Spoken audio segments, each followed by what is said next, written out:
Gentlemen, it's incredibly exciting seeing so many people here, and it's very easy to know why we were able to get so many people.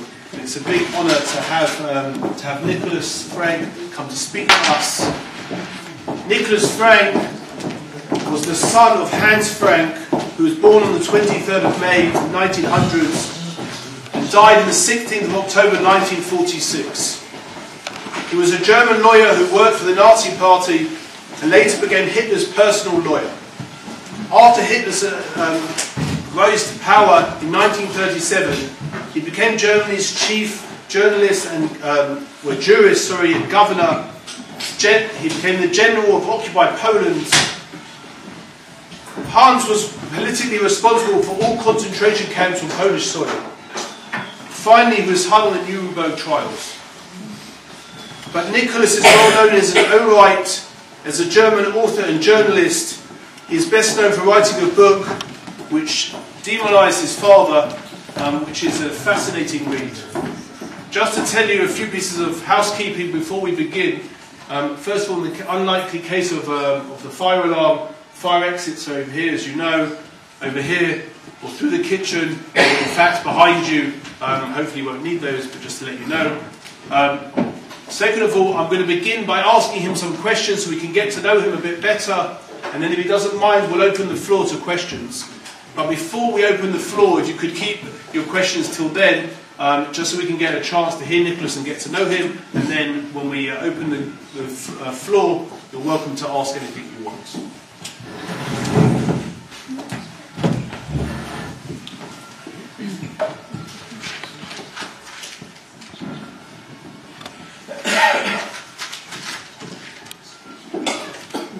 Nicholas, having read, parts of the book and listened to not yet, and listening to stories about you, I can only imagine how difficult and hard it is to come from your past. And I was wondering if you could tell me, you write in this book in such graphic detail the nasty things, the horrific things your father did, and you speak of him in such ill regard.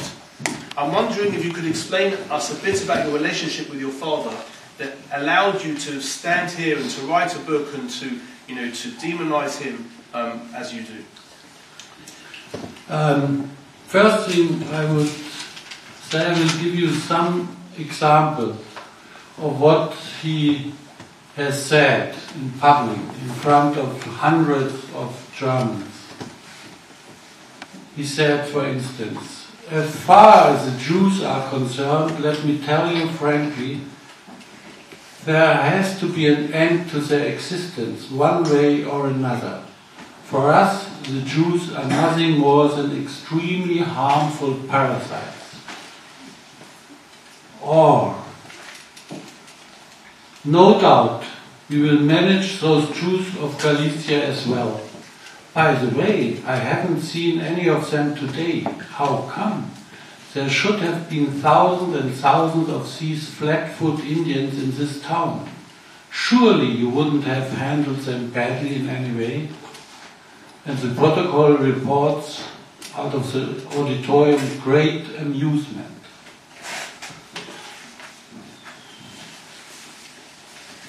And the sermon, my God, when at some point I write my memoirs and describe how I moved with only 5 men into Poland to fulfill Hitler's order, it could barely be described. The Jews that ran about there were of such repulsiveness that one began to wonder why the earth had not stopped functioning. And my mother wasn't even better. There was a Jewish German journalist who visited us during the time when my father stand trial in Nuremberg, and my mother wrote to my father into the prison. Also, Gaston Ullmann is a Jew. I believe he has a human heart. No, if anybody gives me a talent, it was a talent to write. and how a man, a well-educated man like my father, who knew his Shakespeare, his Goethe by heart, who went to theater every evening, who played wonderfully piano, and he put together the innocent German words to such kind of sentences. It's for me absolutely horrifying. And no, that's what. How was your own, I mean, we hear of the terrible things that he did and what he believed, but what was your personal relationship like with him that could allow you, I guess, A, to notice that these things were terrible, and B, to be able to humbly get up time and time again and tell the world what a terrible man he was? I mean, that can't be easy for anybody. I was lucky. I was the youngest of 5 children, born in 1939. And there was a scene between my father and me in the Warsaw Castle, where I was running around a big round table, terribly wanted to get into his arms. And my father was always on the other side of the table and was saying to me, "What do you want? You are not belonging to our family. You are a stranger. What do you want?" And I cried and cried. And he didn't give in. So, if a child is refused by one of his parents, he is building up a distance. And when I was then very sad about it, I was very happy when I found out that was the beginning of a really great distance to my father. It made it much easier for me to look at him out of a distance, even when I was his child. Because this scene was originated by, he didn't think that I am his son, but the son of his best friend, with whom my mother had a sexual affair.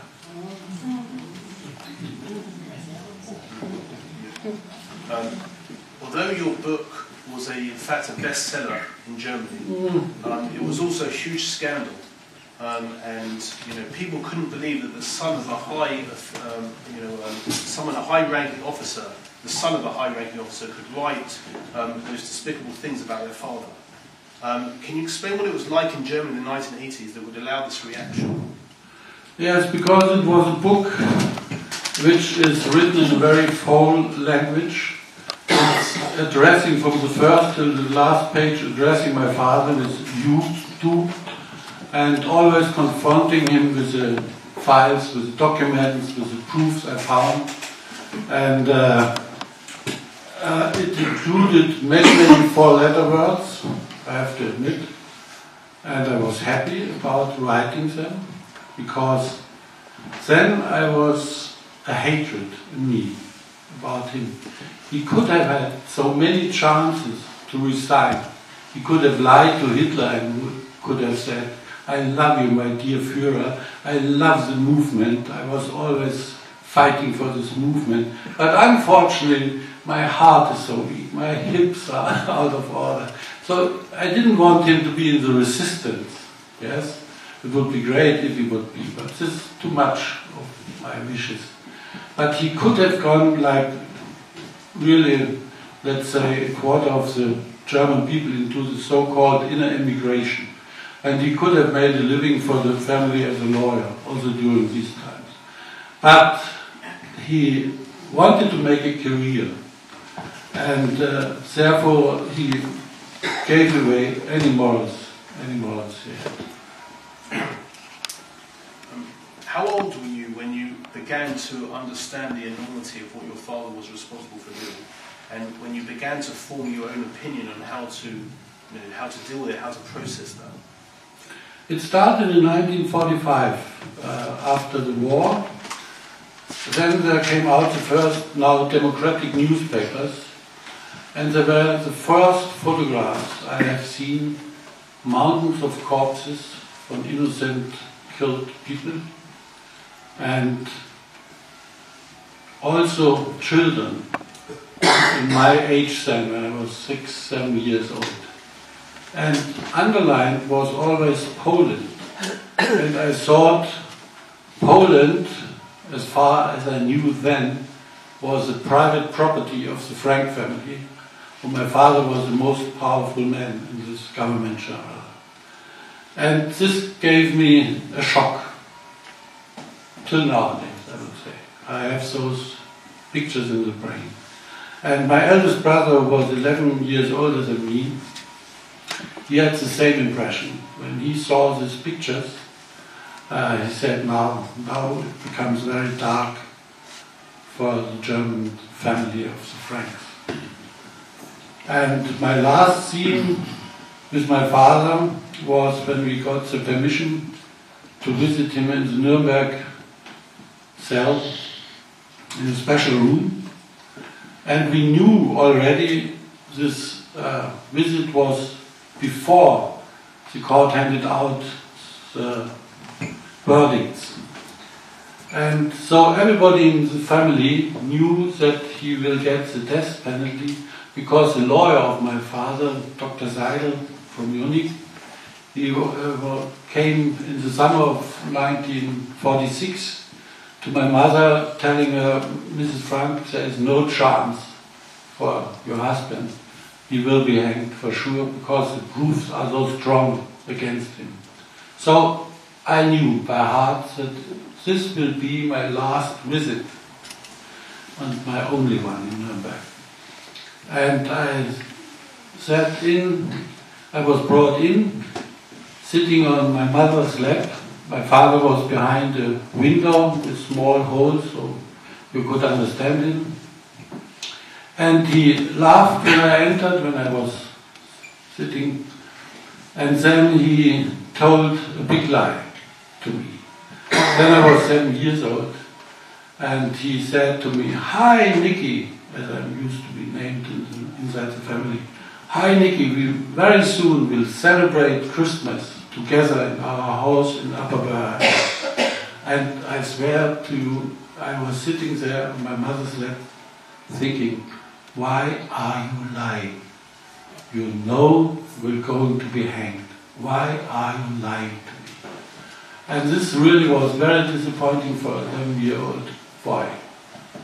And the very last offense I got from my father, Father O'Connor, a Franciscan monk, who baptized him during the prison time into the Catholic Church again,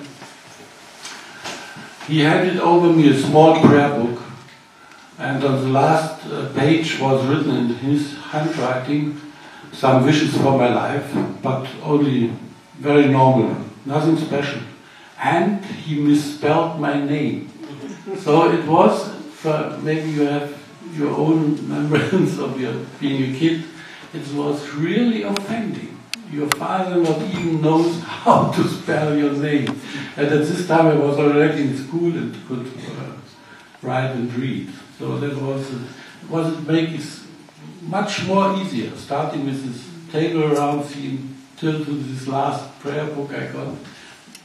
Really saved my life, because on the other hand, as I could see my 4 siblings, he also would have poisoned my brain, because the other three of the other 4 were till to the very early end, that died in early ages, that our father was an innocent victim of Hitler, and the victors justice in Nuremberg. They never did acknowledge the crimes of my father. And the eldest brother, Norman, he became an alcoholic, but the wittiest I ever met. And he said, more and more till to the end, he died in his 80s, he said to me, "I know our father was a criminal, but I can't stop laughing him." And out of this destruct of his life, he couldn't find any escape. And there were 2 days where he was especially drunk for weeks. It was the 4th of May, 1945, when my father was arrested and taken by an open American jeep led by Lieutenant Stein, a German Jew who could escape early enough to America and came back as a special branch member of the military of the United States. The other day was, when he was especially drunk, was the 16th of October, when my father was hanged. So he never found out. On the other hand, my sister Brigitte, named like my mother, when she was 17 years old, she wrote in her diary and also told us, I knew it already, I don't want to become older than our father was. And he was hanged when he was 46 years old. And she committed suicide when she was 46. But on the other hand, she never thought that our father could have committed crimes. The first 6 years of your life, you were moving around from place to place, many places in Germany, but also Poland. What was it like, growing up for you? I'm not. We were about, let's say, 6 months in Krakow and 6 months in Upper Bavaria in our house. And for me as a child, it was a really luxury life. We had every guest who came to my father or to my mother brought with him a lot of toys, and we had the best food imaginable. We played hide and seek. That's also another point which I couldn't understand. We were allowed to play hide and seek, my brother and me and my other sister, in the cathedral between those big graves of the famous Polish saints, I would say. And unbelievable. And on the other hand, I saw only a few times I saw my father, because as a politician he was always around the government general, delivering speeches where I gave you some sentences out of it. My mother was 5 years older. My father was born in 1900. My mother was born in 1895, and she was one of the strongest women I ever met. We didn't know her till to the end of the war, because she liked her luxury life. And she started her life as a secretary, and when she was about 16, 17 years old, she started to trade with Jewish agents, also jüdische Agenten in German was their name, and taking in commission furs. She loved herself very much furs, and sold it for some more money and got the difference. And so she had always a very good relationship to the Jews. And after the war, by the way, she has brought with her a big bag full of jewelry. And she had then only a bike. She rode with this bike and with special pieces of jewelry to a home for displaced persons, survivors of the concentration camps. And as if in the meantime nothing had happened. And two of those Jews survived the Krakow ghetto and Plaszczów. And they recognized her, because my mother used also with me to drive into the ghetto looking for furs. And they addressed her in this typical Jewish joke, Frau Minister, Mrs. Minister, that was their name. And there was one Jew especially, he stayed humane. He could have confiscated this Jewish belonging jewelry, but he made really a good business with it, and gave us, then we were very poor and hungry, and she delivered for this jewelry always flour and groceries and bread and meat. There always came a car during the night and full of good things for the hungry young Franks. start to look at what your father did in Poland, there's a whole long list of, unthinkable, unimaginable, terrible crimes that he committed. What is the centre for you of like the worst thing that stands in your memory that your father did? My father invented personally the so-called außerordentliche Befriedungsaktion. It didn't mean anything else than killing on the street Poles and Jews. It's fair. That was really the most horrible thing he invented himself. He was always the true power, for sure, had Himmler with his SS. But my father always wanted to triumph over Himmler, to be even worse than him. Always wanted to show, and he was very much in love with Hitler.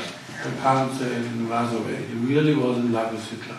And everything what he was doing was to get a sign from Berlin, from Mr. Hitler, that he still is honored and that he is doing a fine job in the government general. And his philosophical stand was to have a unified administration. So everything was included, also the SS, also the death camps. This was his wish as a lawyer and studied law. And this was his big fight against Himmler, but Himmler always won. And he was a typical white-collar criminal, sitting behind his desk and delivering speeches. And he was so proud about himself that he had 2 stenographs who wrote down everything what he said in public, not the private things at all, but everything. So he had at least a public diary about 42 volumes printed, and that was the source of most of the things Mr. Jackson put on him when he was accused in Nuremberg. You mentioned your father was a, let's call him a white-collar criminal, but in another book written by an Italian journalist in 1945, which I believe was Caput, that's how you pronounce it, he describes an incident when your father went on a trip to the Warsaw Ghetto. And when he gets to the Warsaw Ghetto, he sees an SS officer not an officer, a soldier. Oh, an SS soldier, I apologise. He sees him looking over the wall, doing pot shots to whoever he could, whoever he could get. And this journalist writes this in his account. He writes that your father took the gun and says, "You're doing it wrong," and he began to do pot shots. No, it's not quite correct.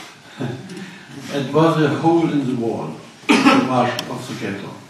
And the soldier, it was my father, before they had a big dinner. And everybody was very happy and a little bit drunk, I would say. And they made for the guests, also the writer, the television writer, his name is Curzio Malaparte. And the chapter, by the way, is with the headline, "The Rats," about the Frank family. And after this dinner, they went walking along, coming to the soldier who was lying on the ground, observing this hole. And my father asked him, "What are you doing here?" And he said, "I'm waiting for Jews coming through this hole, wanting to flee." And then my father said, "Please hand me over the rifle." My mother was very upset when she read the book came out in 1948 or 1951. And I asked my brother Norman, would you think that this is the truth? And he made a little pause and said, "Yes, I would admit." The one who loved his father, but he acknowledged at least that he was also a criminal, not only a father. So it could have happened. You mentioned that your mother was upset, and I think you recorded. I think I heard you recorded that what she was so upset about, she found it hard to believe that he was actually culpable of committing murder himself. No, she wasn't. I wasn't. This time when she read the book, I was at home.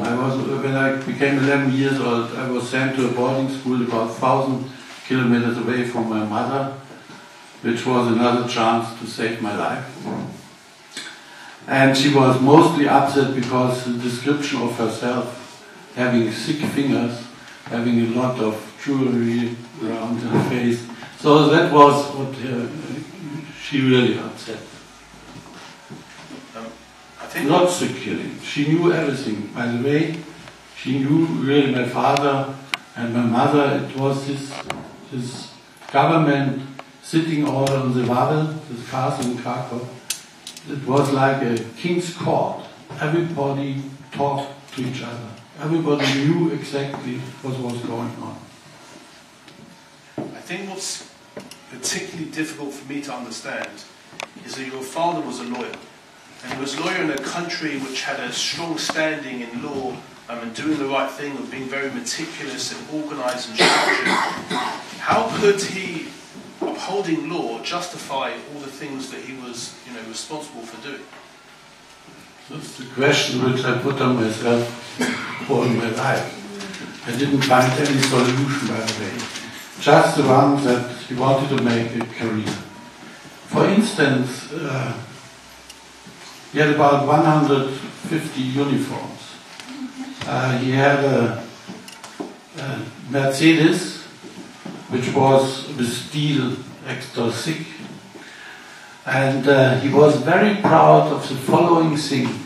Only Hitler's Mercedes had, during the war, they're made out of the, how do you call this, the lights from the car. They have to be darkened only for a little part of this thing. The other thing has to be dark, it's black, or something like this. And his Mercedes was the second Mercedes only who was an orange light. And he was proud about this. You have to imagine, I would say by 3-4 kilometers away was the ghetto. And when the ghetto was destroyed, then there was built up the concentration camp of Plaszow. He could see this from the Wawel. And then he was happy. He was happy to have this kind of life, which only had Hitler. And I never found a solution. He wasn't even a really ardent anti-Semite. He wasn't. As far as I know, from my elder brothers and from my elder sister. If Hitler would have said, the Italians or the British people are the parasites to the Germans, he would have said the same sentence about it. Didn't care. He really didn't care. But there was a scene for which I still admire my beloved alcoholic Norman. He played football with other German boys somewhere in the park, not far away from the Wawel. And suddenly they heard voices of men singing. And one of the boys knew already what was going to happen, and he said to the others, "Oh, now they are shooting Poles." So the whole football team ran around 2 corners, and they were lying about 30 corpses of shot hostages. Because for one German dead through the resistance, it was between 30 and 50 Poles had to be killed. And after he saw these dead bodies, he had lunch with my father up in the garden. And he asked my father, sitting in this wonderful porcelain, having best food, only my father and my eldest brother Norman, he asked this powerful man, "I just have seen something very strange. They are laying corpses down in the streets. They were just shot." And this powerful father of mine jumped from his chair, threw down fork and spoon, and screamed at Norman, I don't want to hear anything about this, and run out of the room. So that was it. He had a bad conscience. And every German who worked in the administration of the government general and all the other Germans knew in their brains exactly what we are doing here is committing crimes of the most horrible kind. And this bad conscience, by the way, came down on me and my brother Michael, who was the nearest to me, so also my best friend. We destroyed every toy we got within 10 minutes or 15 minutes. I'm not a psychologist, but I think that's the correct interpretation. The kid has a very fine feeling how the adults are behaving, and you could feel it, that they all had bad conscience, but they didn't give a shit, about any other life. And if you drove to Krakow, after the death of my brother, I talked to other schoolmates of him who were in the German school in Krakow. And three told me, when they were outside Krakow, they always met hanged people at the Telegraphenmast. In German, I don't know the English word, but I think you understand. So everybody knew. Everybody knew. It started, that we forget, on the 8th of May 1945. Then nobody wanted to know anything anymore. I guess, what's behind my question of not understanding, and now I understand it even less. Thank you. Your father, was so sophisticated, was a lawyer, and in fact you're saying, the Germans knew what was going on in such a sophisticated country. Is this something that happened because of a moment in time?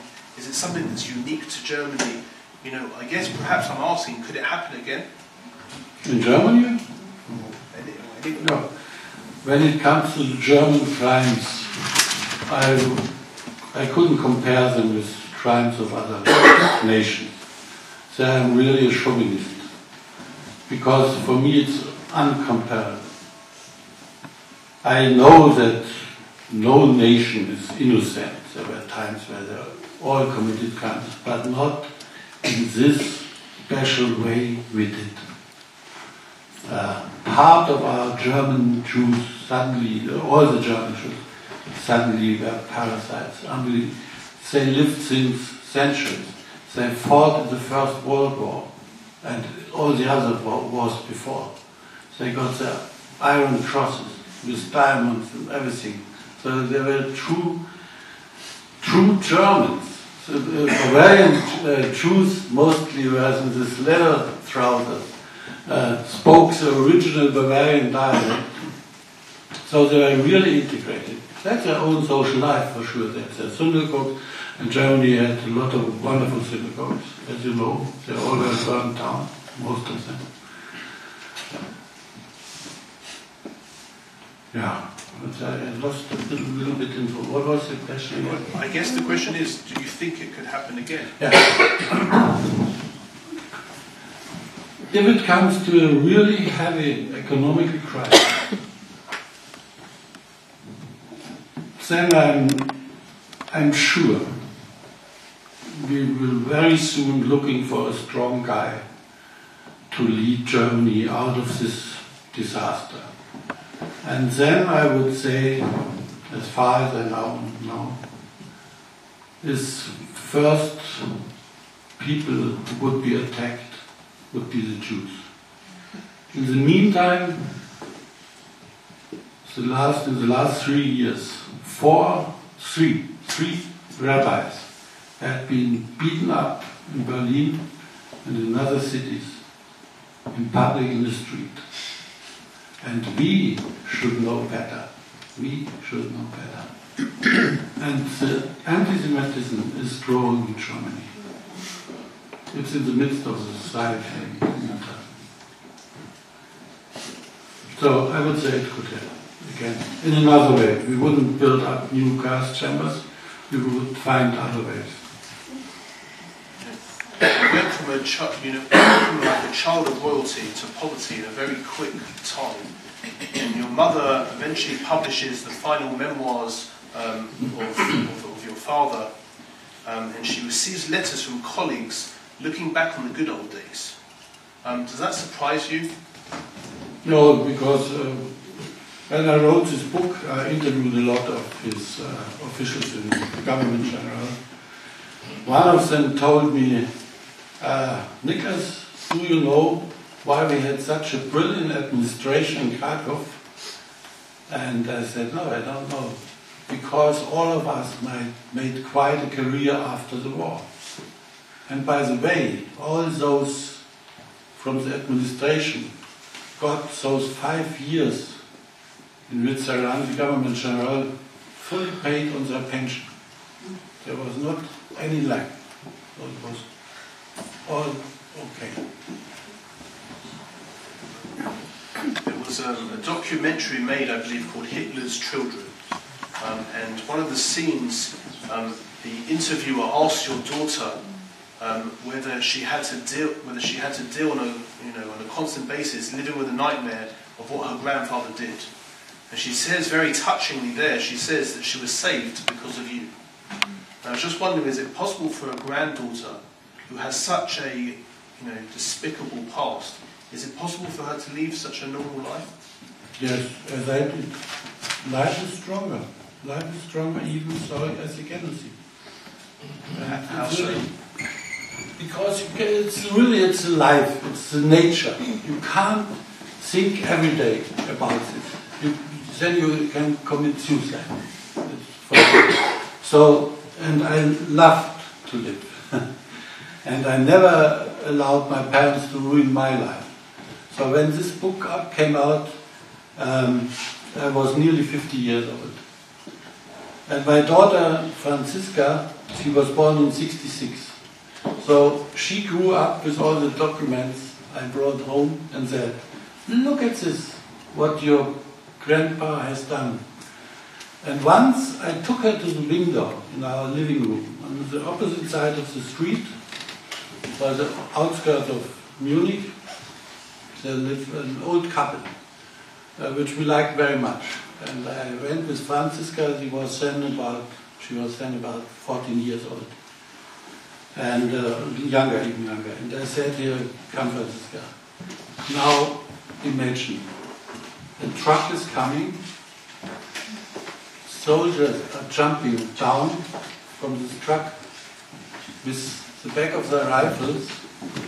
They got against the door of this house, and they force this old couple you know very well and you like very much, and throw them on the truck.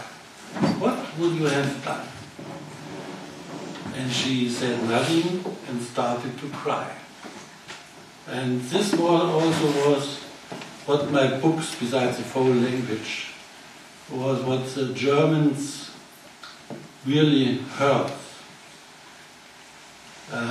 That I have seen in them. Not only if we have learned in our schools 6 million innocent killed Jews. That's an abstract figure. But when you make it to scenes, to single scenes, then they become very real.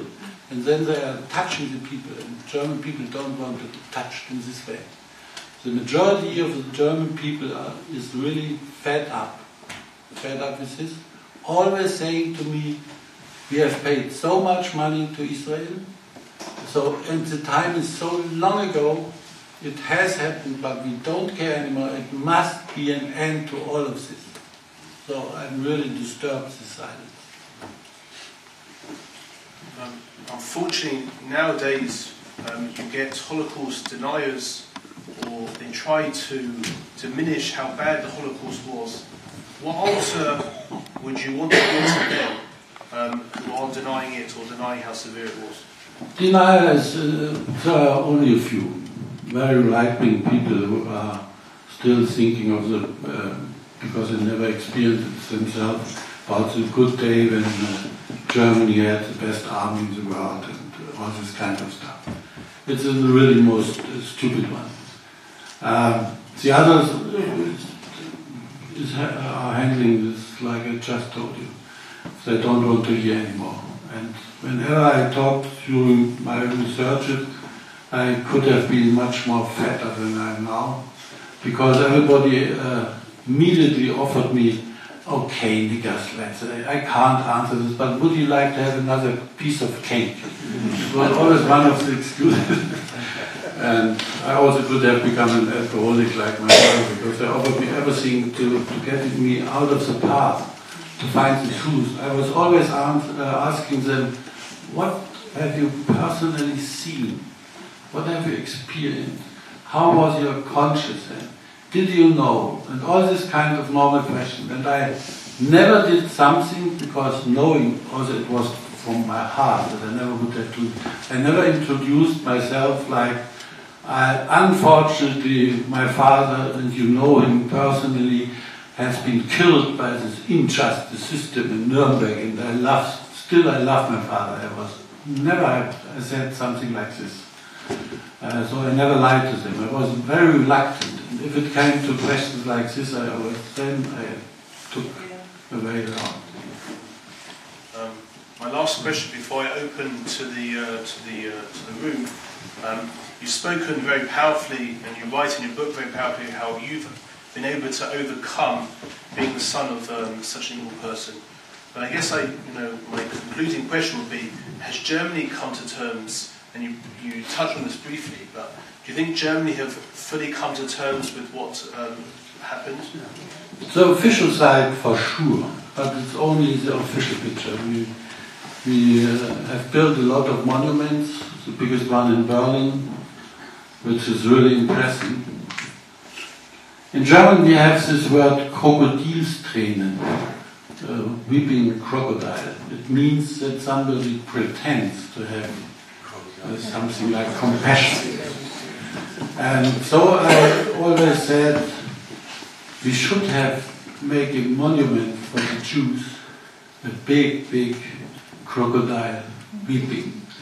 I didn't believe till nowadays that this monument really came from our hearts. It was just politically correct that the perpetrators suddenly built up for the victims some monuments. I don't believe it. And really, the silent majority.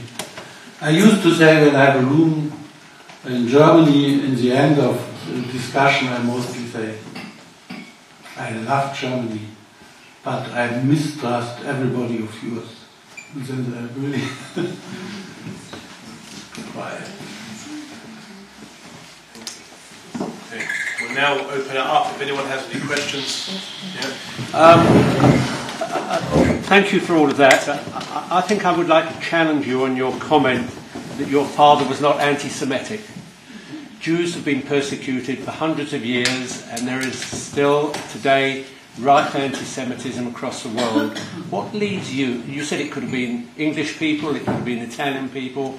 I really would like to understand why you make an assumption that your father was not anti-Semitic, because it had started early in the 1930s. It wasn't 1939 when we went to war. So I can't believe a man can do what he did without having hatred for the Jewish people. So one of the sources I have is a private diary when my father was 17, 18, 19, 20 years old.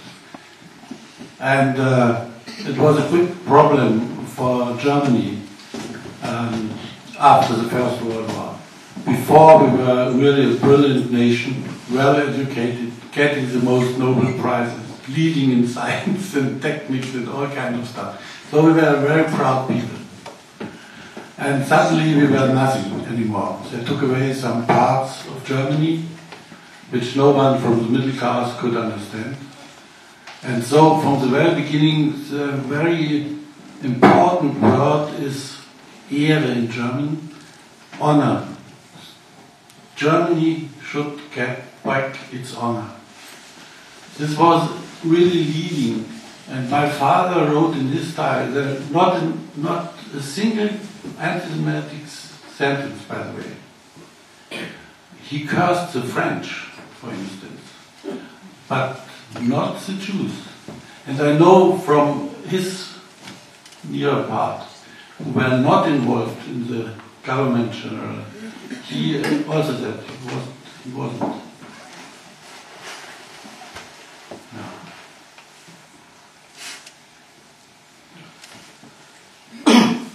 And in this private diary, he was writing, we need a strong guy to give Germany back the honor. Maybe it's me.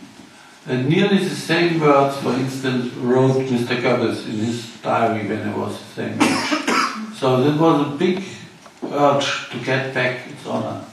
And this made him open, not for, he studied law in the Weimar Republic, which was the first democracy we had. He started there, and as the rabbi said, he knew by heart what's right and wrong. But he never said anything till he became the lawyer of Hitler. There he has to sign a paper, I don't deal with any Jews. And by the way, his wife, my mother, dealt with Jews till 1933. Sometimes their flats were full of furs from Jewish agents. She wasn't interested. She was also never a member of the party. So, due to this, and also due to my brother Norman, a lot of him is in my book. There was also at home, never. But that he was, I would say, when he comes there, I would say he was a normal anti-Semitic. There I would compare it with all the other countries in Europe.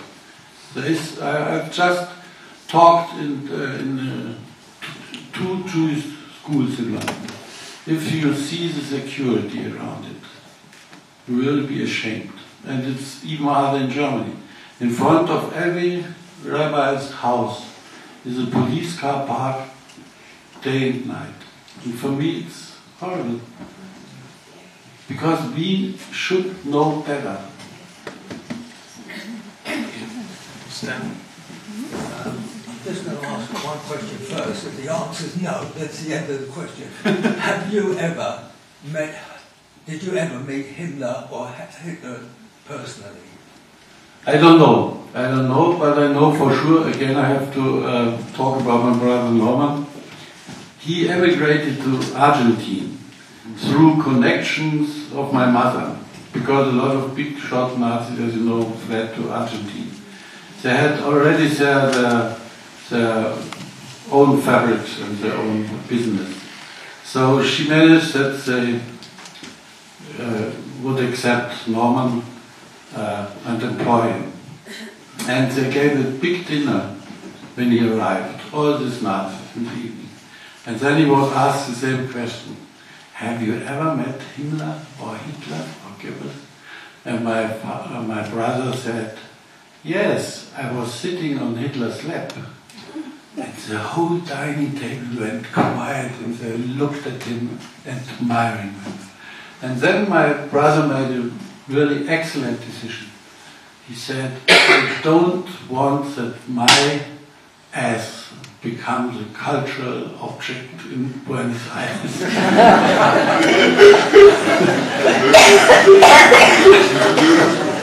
And he left the city. He didn't make any career. When he came back, he was poorer than when he went away, which was not easy. And therefore, this is great. He could have made a career. He could have made a fortune. I have 2 questions. The first being, you seem to have a stronger view on anti-Semitism in Europe than is politically popular. Almost, you take a harder line than many people who say, oh, it couldn't happen again. You're very clear that it could. And I wanted to ask you, if your father wasn't an anti-Semite, does that make what he did more worrying for the present day or less? Because if he wasn't an anti-Semite, does that make it more likely that it could happen again or less? And my second question is... Let me answer the first one. I would say, for me it's no different. If the anti-Semites, the ardent anti-Semite, or the not believing, when they are committing the same crime, it doesn't make any difference if you hate the Jews or you don't care about Jews. For me, it's no difference. But I know that likely to happen again. Does it make it more likely to happen again? If somebody can do that and they're not even anti-Semitic, does that show us that it could happen again? Also, I would say, also in non-anti-Semite, if it comes to a big crisis, I think he would join the ardent anti-Semites, because he would say the first ones we were after were the Jews also. About 100,000 are living nowadays in Germany. Your second question? My other question was, you talked about being not being close to your father, but you lost a father to the death penalty. He was executed by the state. What's your views on the death penalty with that in mind? I am completely against the death penalty, but I really love the death sentence for my father. I know it's completely against the religion, but I stand by it, because he should have experienced himself for maybe some seconds how it is to be killed, because he imposed it 1,000,000 times about innocent people to be killed. Just two questions.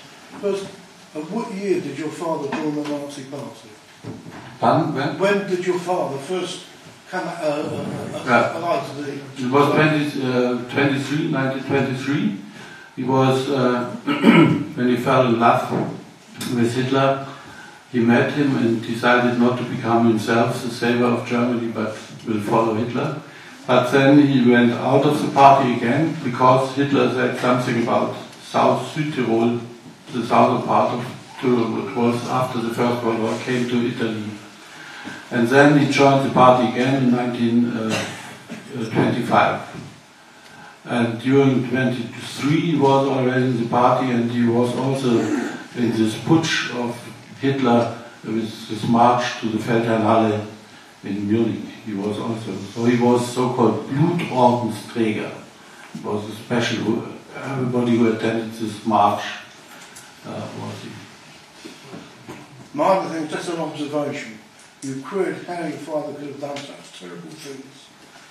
But when you look at man himself, lots of men that come into power do despicable things amongst the most vulnerable people. Even many people in our government, that we have here, everywhere in the world, that if people to climb into power will do despicable things. I know that was one of the some bad things that happen, but it happens everywhere.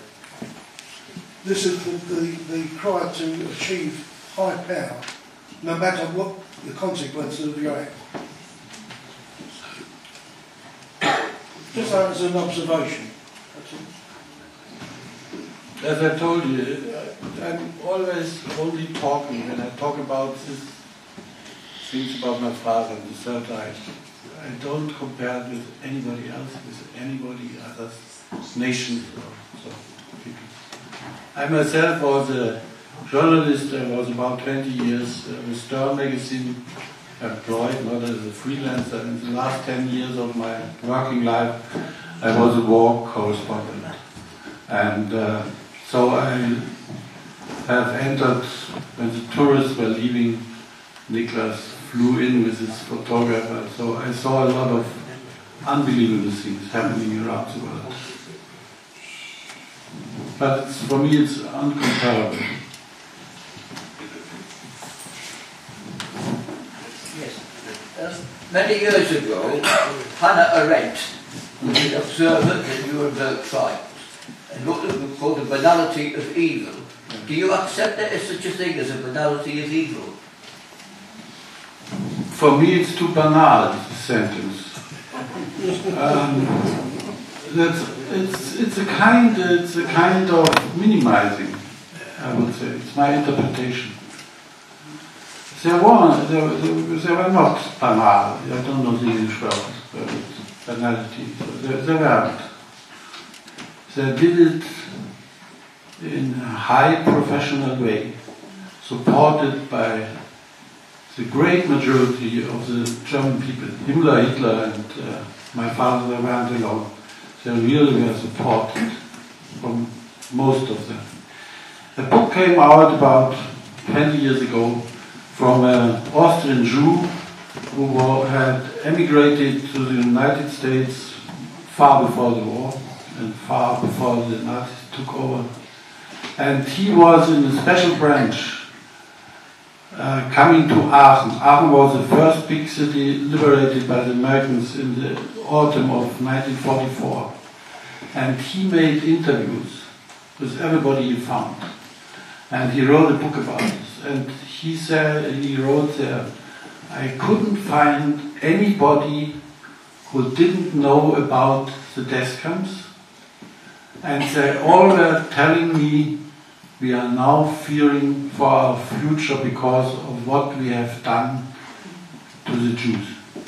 After the 8th of May, nobody would remember.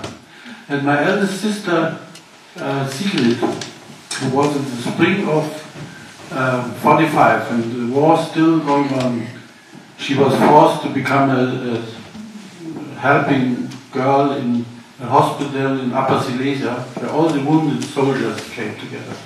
And she wrote in a quite normal tone a letter to my mother, and wrote, all the soldiers we have here in our hospital are very much afraid of the future if we are losing this war because what we have done to the Jews.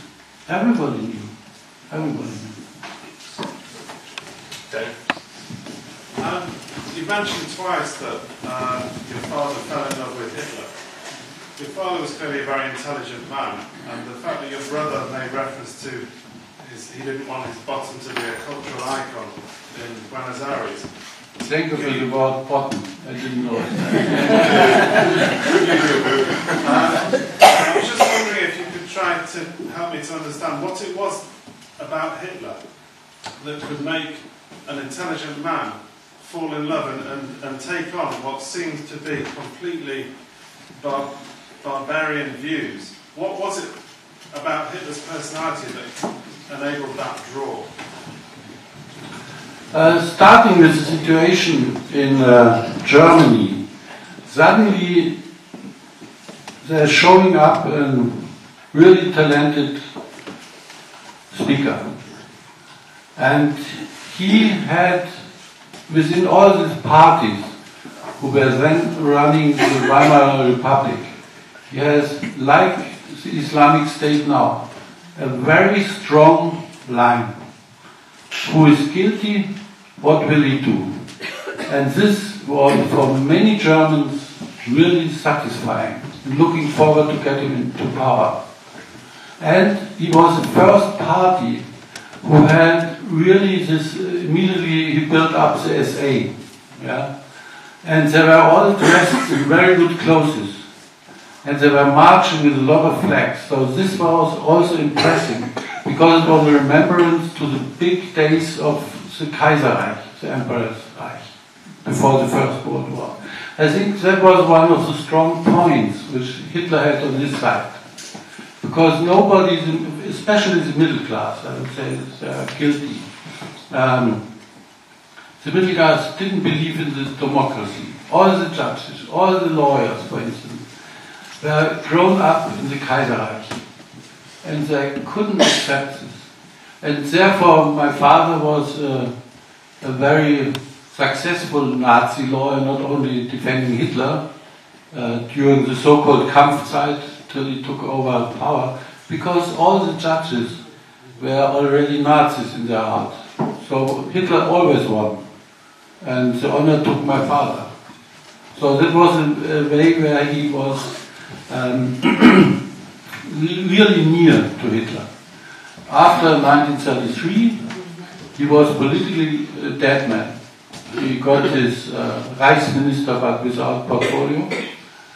And this was, he wanted to make a career. and he wanted to be near Hitler. And as I found out, he was abused during his school time from 2 teachers in Bavaria.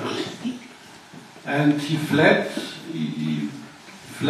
to his mother, who had left the family with the little sister of my father to Prague to another lover. So my father was alone with his father in a little flat in Munich. His father was thrown out as a lawyer from the law's business because he betrayed his mandants, I don't know the English word, which he should have defended. So he was looking, and therefore it has a homosexual component, the love of my father to this guy Hitler. And therefore he fell. He forgot everything what he has learned. He was also brought up in the Catholic Church. Yeah, how did your mother cope with knowing what her husband was doing? My mother knew everything, what was going on in the government church, also in the death camps. And she hated, in a way, also her husband, because all the big shot Nazis, you only have to ask him how much, what's the time. They are starting to scream at you. So he hated this loud, she hated these loud voices. And as I read to you this unbelievable sentence about this Jew, maybe has a human heart. But she worked really hard after the war. She forgot that she was the Queen of Poland, because when he got the appointment to become the governor, my father knelt down in front of my mother and said, "Brigitte, you become the Queen of Poland." And she did one good thing. She never glorified the Third Reich in front of me or the other siblings. And I found a letter to her friend, which she has written in the 50s. And there is written the sentence, "When I look back now, we really were merciless. We never cared about all the others. And it was at least a little part of acknowledgement." And she died at the age of 63 years, really worn out. But she made, with the book of my father, she made really quite a fortune. She was brilliant in this kind of stuff. Because she started with a Catholic priest, printing the book for 4 mark 50, selling it for 19 marks 50, and never paid a penny of taxes.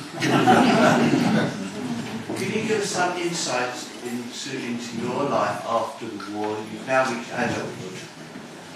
You obviously you know what your father did was atrocities he did. Were you in denial when people spoke to you about what your father did in the war? Were you open about it like you are today? Or in those days you fluff it, you'd say he was a butcher or whatever, just to hide the fact? I had a very happy youth, I have to admit. We were also after the war. There was only about 2 or 3 months when the people in our little village in Upper Vale didn't know exactly how to deal with the Frank family, where the father had been arrested by them. But there was a Catholic Cardinal, Faulhaber, who was a Nazi himself for sure. And he liked my father. And he sent his big Mercedes full of bread, butter, groceries. So the villagers know the Frank family is inside the Catholic Church. So if the Cardinal is supporting them, we also could be very nice with them again. And the boys my age, they didn't give anything about who my father was. And I was protected through the name. When I came to the boarding school, 11 years old, I was protected. Frank is like Müller, Becker. so it was not the name of Himmler. I know from the daughter of Himmler, not personally, also from the daughter of Göring. So really, they had to endure something. Because everybody was, are you, maybe you are the daughter from this guy at Hitler? And then it was due to the political correctness of Germany to not employ her. And then I became, it was a very sportive boarding school. I was the worst footballer, but I was quite a good hockey player. And the director of this boarding school, he knew about me and my background, and it was in the midst of the 50s. He suddenly said to me, Nicky, this I always wanted to say, your father was the best speaker. He was better than Hitler, he was better than Hitler, he was better than Goebbels, he was so impressive. And I was thinking, we are in the midst of a democracy, and he's saying something like this. Can I ask, does it give you any comfort to know that your father failed, that the Jews have prospered, there are more Jews now than there were in 1939, we now have our own land, the land of Israel? Does that not make you look back and think he was completely wrong and what he wanted has just completely failed? When I saw so many people, I thought to myself, when this my father could see. Really, I have big joy. I really enjoyed it. I was so happy because this figure about 100,000 Jews in Germany made me happy, because we lost so much, as you know. All those wonderful, talented musicians and poets and unbelievable. So I'm very happy. I'm also happy about Israel, not any time, because as a journalist, you know, I'm not only trained, so it's also coming from the heart. For sure, Israel is in a very bad position, with enemies around itself who would not only destroy the state but also kill every Jew. So it's for me okay if they defend it, also defend it at once. But as you may know, that our arch enemies, the French people, which we fought against for hundreds of years, but we had two very good statesmen, Mr. Adenauer, our Chancellor, and de Gaulle. And they said, we have to end this kind of enemy. And they did it. Today, no German would invade France again. Never. The same with the English also. Behind this guy, you stop. Sorry. So we're just giving everyone a chance to speak. Were you brought up as a Catholic? Yes. Did you go to confession? I did when I was young, but I went out of the church when I was 20 years old.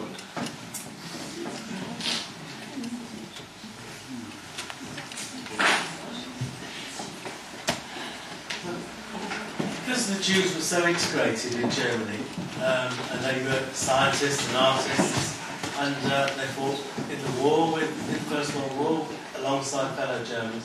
Were you able to get inside the mindset of your father under the Nazis as to what it was that they particularly felt that the Jews were the Germans' downfall? Why did they feel that the Jews were dragging them down? I think this came from Hitler. There was the normal anti-Semitism, for sure, but this to make it as a to kill them. It came originally from Hitler, and everybody was his follower. I had a discussion with a historian, famous one now, he died unfortunately, in the TV, and he supported my view because I said, for me, Hitler replaced Jesus. And he said, that's exactly what I also found out. Everybody was excused, whatever he was doing, because the order came at least from Hitler. And this, I think, is true. How did they come to that? How did they get from there to there without any logical step, without any rationalisation? Einstein was a Jew. No. As I told you before, I think first thing is always the economical situation. At this time, the second, whenever I read something about the 20s, the beginning of the 30s, it was always about this bloody honor you have to get back. It was a strong thing to think of, which is understandable for a defeated nation. That's okay. But then, they didn't give any. Only if my mother would have said to my father, because my father was very much afraid of my mother, if she would have said, Hans, you go out of this party, you stay at home, you will do your lawyer profession and don't enter any career in that. He would have something like blah, blah, blah, blah, blah. He would follow her. I tell you a little story. My father fell in love again in 1942 with this great love from his youth time, Lily, and wanted to get the divorce. And he did one really horrible thing. He took the Holocaust as a trick that my mother should give him free. He wrote her, I see mountains of corpses, I go into the dark, don't follow me, give me free, I need Lily. And my mother didn't want to have a divorce. He said for a journalist this wonderful sentence,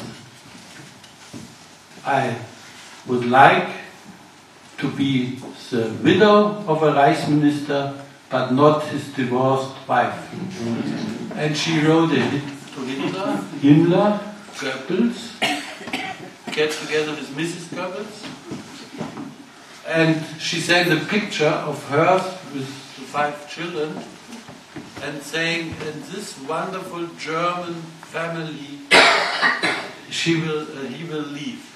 And he denunciated Lily as a Jew. He wrote to Himmler, I think Lily is of Jewish origins. Knowing exactly what would have happened to Lily.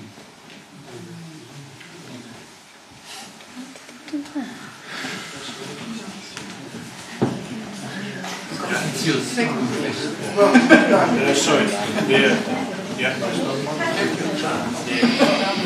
Have you been to the camps? Have you visited the camps? Yes, for sure, especially Auschwitz. And that was, for me, it was especially horrible. I don't know whether it's nowadays. My last visit is about 5 years. In this museum, I went around the wall, and there was written on in big letters one of those sentences which my father delivered. And this really, I knew it, I know it. But if you come really in Auschwitz and suddenly you find this wall written down in such kind of letters, one of those horrible sentences, really. Today, since years, at first I really had a hatred for him. But nowadays, also, I think I would say, since I wrote the book, knowing what a coward he was, I really despise him. And can you imagine that every German would like to hear some sentences like this? Can I ask you, you spoke about your older brother and your sister Birgit, but what about your other 2 siblings? How did they fare after your father, after the war? The three of them really were defending all their life long our father is an innocent man who never did anything which was not so good. My next elder brother, Michael, 2 years older than me, when my book came out, he made an open, he agitated against me in every way possible, saying what my brother was writing, it's all a lie. And but I liked him.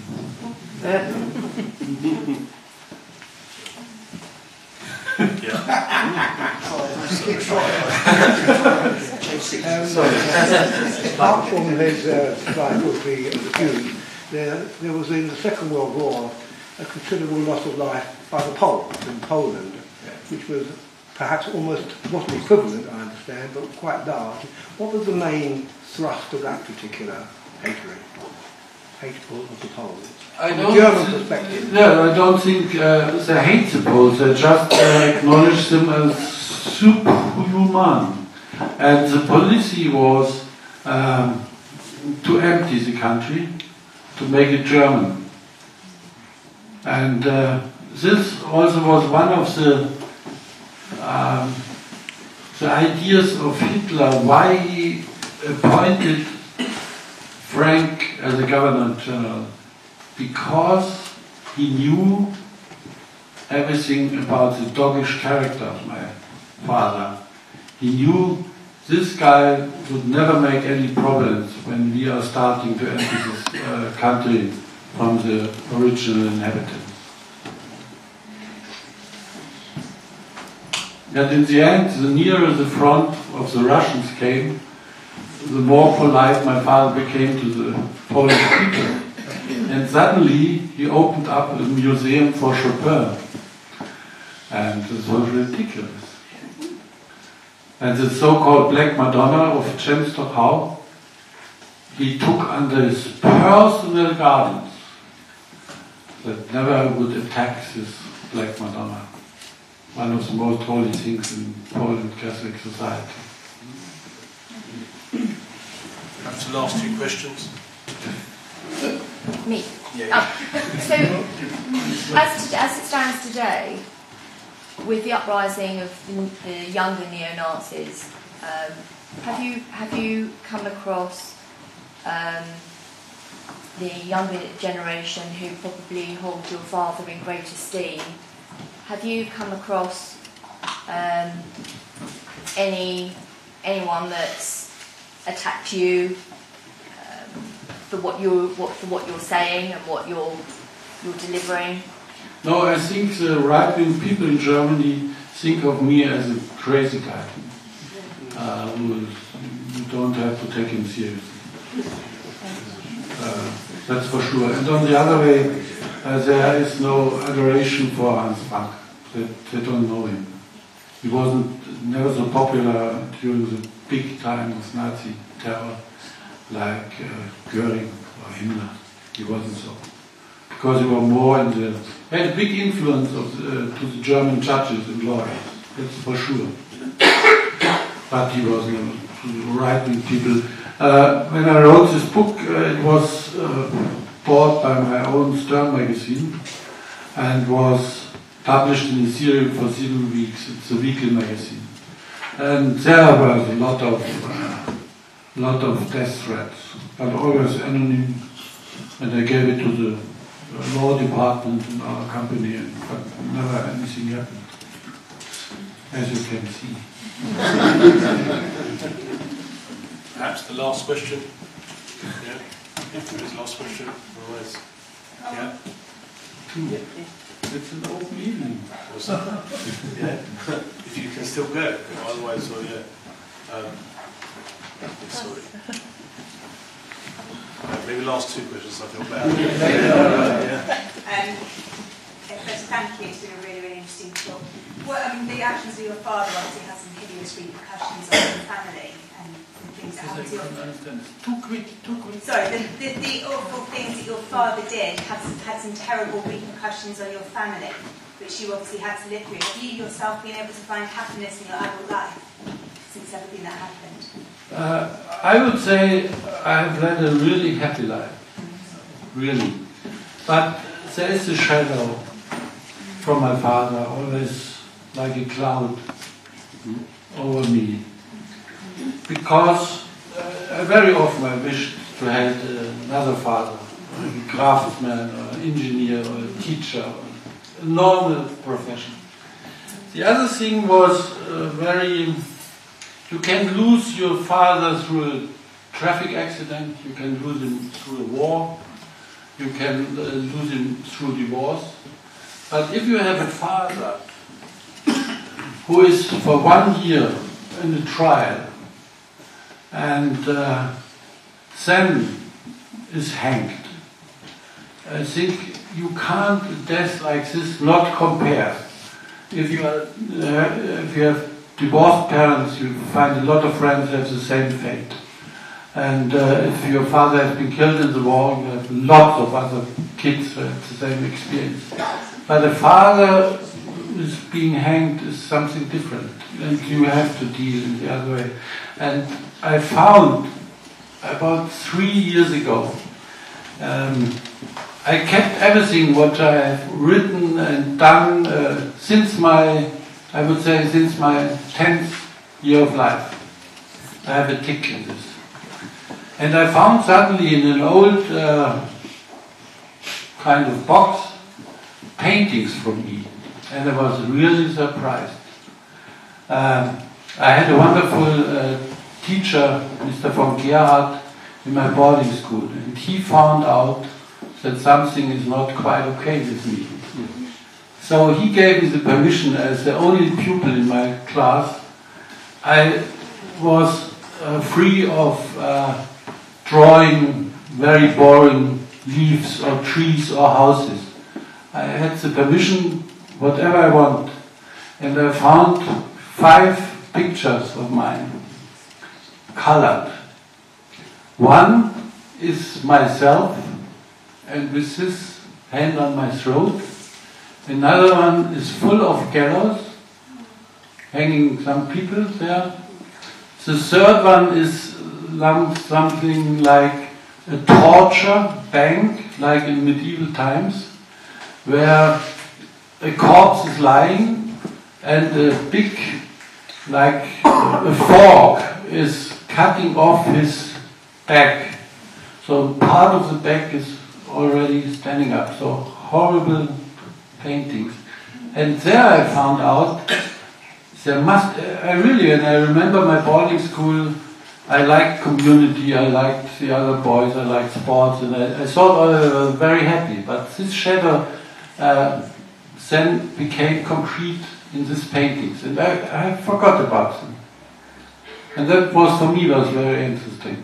That you never overcome your father if you have a father like this. As I promised, the last question. Can I ask you, why do you come and give talks like this? Ooh. Because of invitations.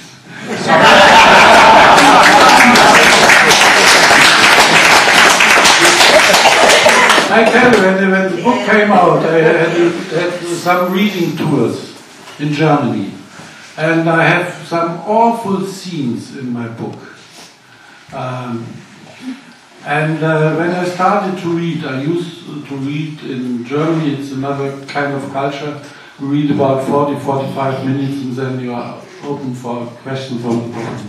When I started to read this awful scene, about a third of the people were shouting at me and leaving the room. This has changed, they stay now nowadays. But I only made this on invitation to universities or cultural clubs and schools. But it has to have a brave teacher. It really has to have a brave teacher. And they're going to make a documentary about me from the Bavarian TV station. And I knew from the lady who wanted to do this that the discussion on the higher board of the Bavarian TV was, how could we do this with this awful man? We don't want something like him in TV. So this is normal. And so everything together. I have written these books. Another one against my mother was published in 2005, and the last one in 2013 about my brother. They only were written against the silence in Germany. The German historians did really a brilliant job. There is no German crime which not has been thoroughly researched and written down. So every German who is interested could read it and could get a new knowledge about the crimes we committed. But the majority, the families, they don't want. And they minimize the crimes of the Germans, always with the bombing of Dresden, the crimes during the Vietnam War, and especially that it were the British who invented the concentration camps in the Boer War in South Africa. Everyone in Germany is very happy. I really thank you so much. It's been absolutely fascinating listening to you, learning about you. I wish the evening could go on and on, but I'm sure your age, you've got an early flight tomorrow. Why me? Sure. I'm not flying. Answer every more questions. Don't put it on me. I'm sure I'm tired. I'm sure they're tired.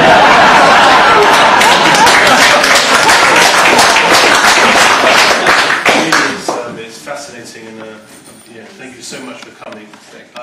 Just to